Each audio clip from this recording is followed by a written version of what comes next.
열왕기하 14장 말씀의 내용 보면 우리가 읽은 말씀과 같이 남유다와 북이스라엘의 왕들의 변화에 대해서 여러 가지로 소개를 해줍니다.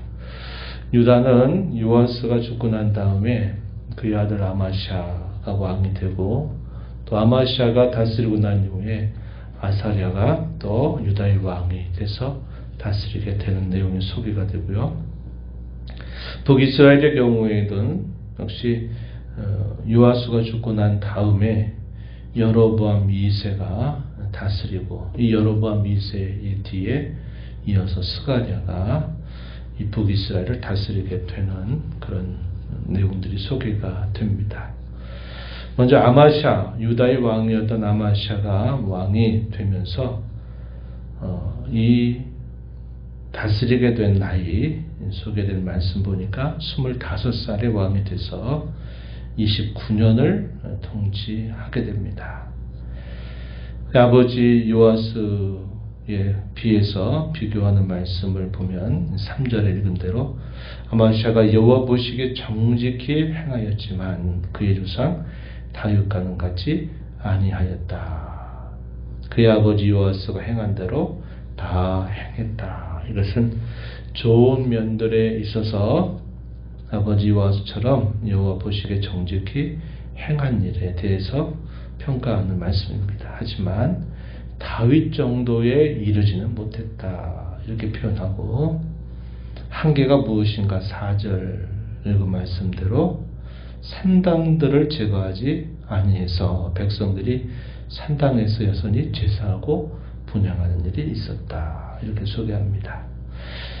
이 산당 제사 문제는 이 유다의 고질적인 범죄를 하게 하는 중요한 요인이 되는데, 이것을 제거하지 못하는 경우들이 참 많았습니다. 이 아마시아도 역시 이런 일에 있어서는 그의 한계가 무엇인가를 잘 보여줍니다.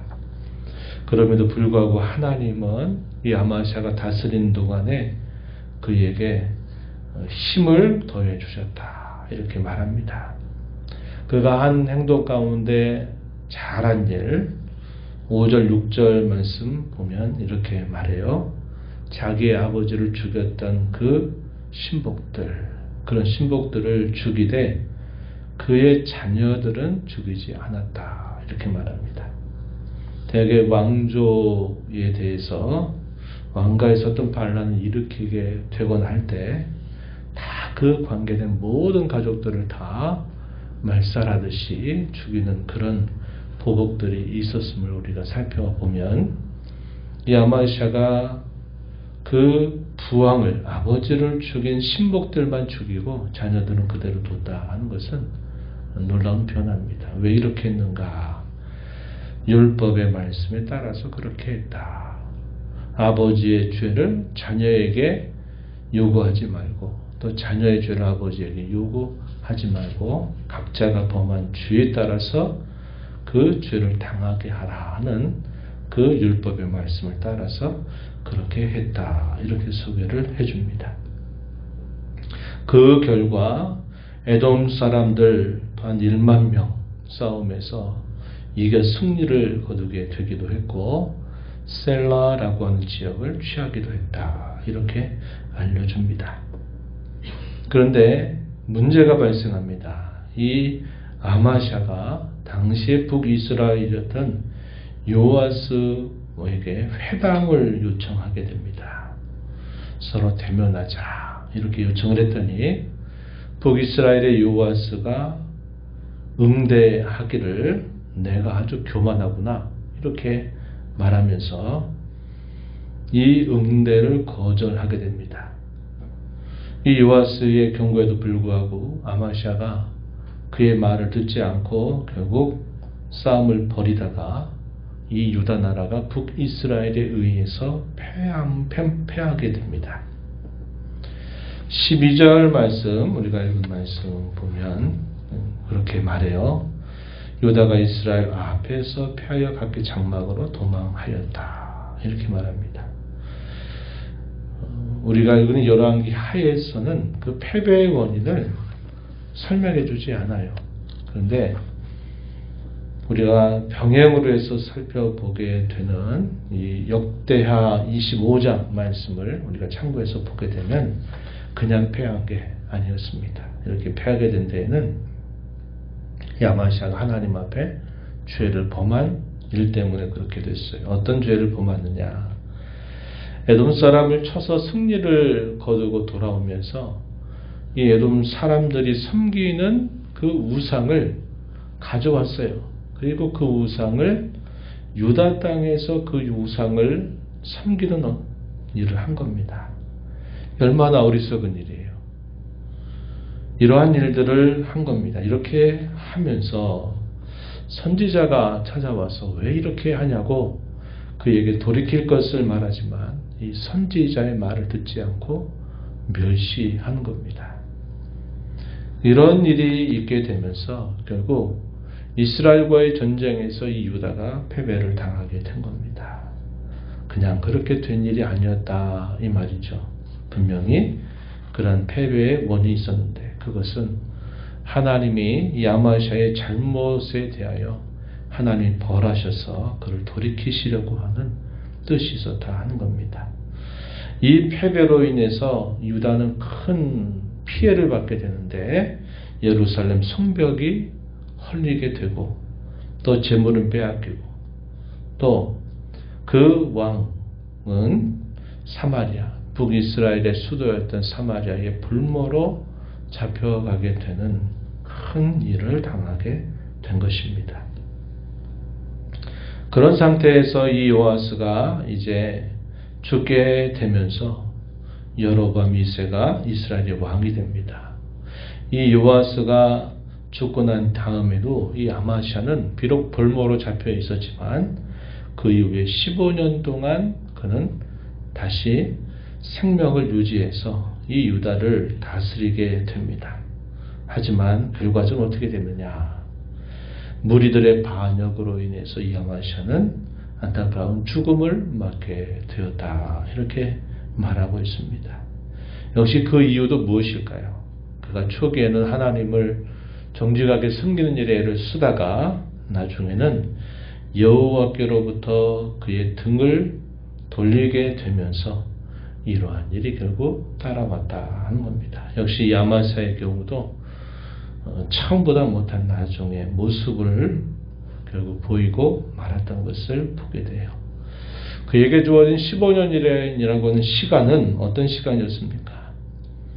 벌모로 사로잡혀서 얼마나 많은 고초를 당했을지 몰라요. 그런데 요아스가 죽게 되면서 그에게 15년이라고 하는 기회를 하나님께로부터 받은 것입니다. 그런데 그 15년의 기회를 또 받았음에도 불구하고 허송 생활을 보내게 된 겁니다. 여호와를 버리고 백성을 잡으려고 하는 그 악한 일로부터 돌이키지 않게 되면서 이 받은 15년의 기회를 결국 헛되이 쓰다가 반역으로 말미암아 죽음을 맞게 된 것이 이 아마시아의 삶이었다 하는 것을 보여줘요.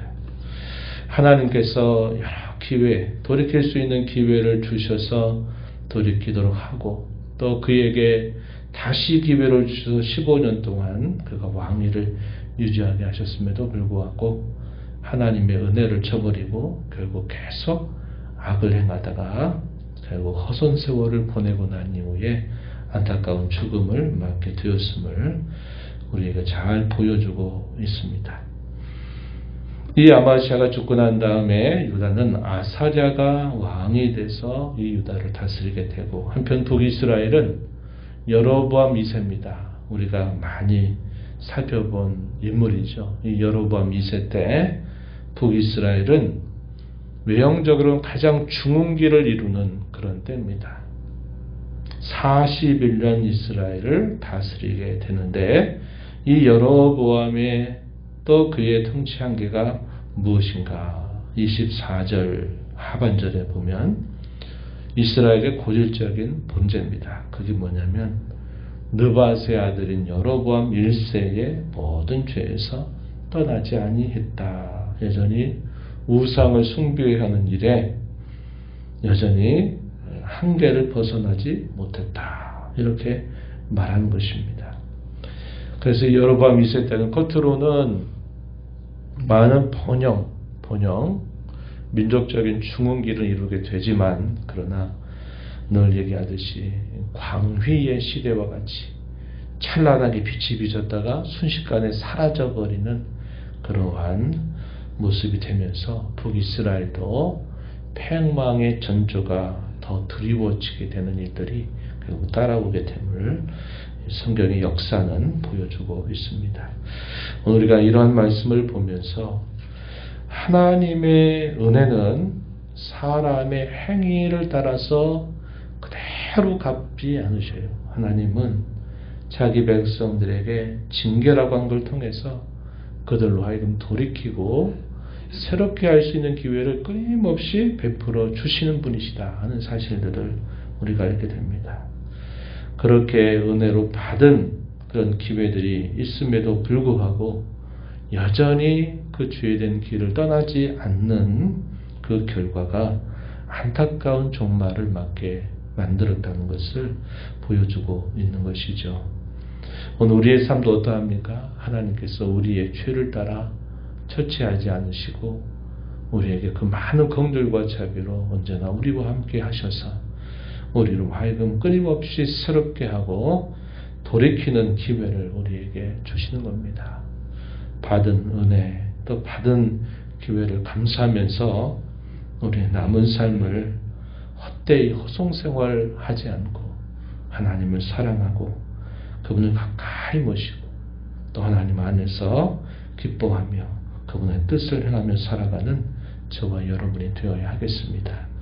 이러한 성도, 이러한 교회로 우리를 인도해 주시기를 간절히 사모하며 또 힘써 나가는 저와 여러분 되기를 바랍니다. 하나님 아버지 감사합니다. 지난 주간에도 하나님께서 저희들의 삶을 붙들어 주시고 끊임없이 은혜와 기회를 주셔서 한 주간도 또 주의 은혜 가운데 잘 보내게 하시고 또 오늘 복된 주일을 저희들에게 주셔서 오늘도 하나님 앞에 모여 베푸신 은혜에 감사하며 또 저희들의 연약함과 허물을 주 앞에 구하며 죄의 용서의 기쁨을 얻게 하시고 하나님을 만나는 귀한 시간 예비해 주심을 감사합니다. 주의 구원을 받은 모든 성도, 사랑하심을 받는 모든 성도들이 함께 다 모여서 하나님 기쁨으로 예배하고 또 성도와 교제하며 새 힘을 얻는 복된 날 되게 하여 주옵소서. 오늘 저희가 읽은 이 말씀을 통해서 하나님은 죄를 따라서 단번에 모든 것을 다 벌하시고 심판하시는 분이 아니라 끊임없이 자기 백성들을 불쌍히 여기시고 그들로 하여금 돌이킬 기회를 끊임없이 베푸시고 은혜를 더해주신 하나님이심을 저희가 알게 됩니다. 안타깝게도 그런 받은 은혜를 잊어버리고 또 주신 기회를 허송세월로 보내면서 참 안타까운 치유를 맞게 되는 모습을 저희가 살펴봅니다.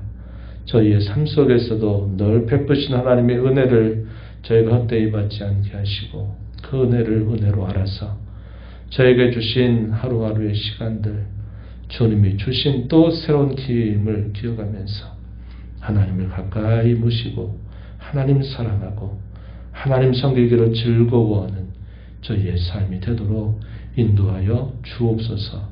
은혜의 보좌 앞에 나와 이 새벽에도 간절하게 아버지의 은혜를 구하는 모든 심령들의 간구를 기울여 주시고 응답하시기를 바라며 예수님 이름으로 기도하옵나이다. 아멘.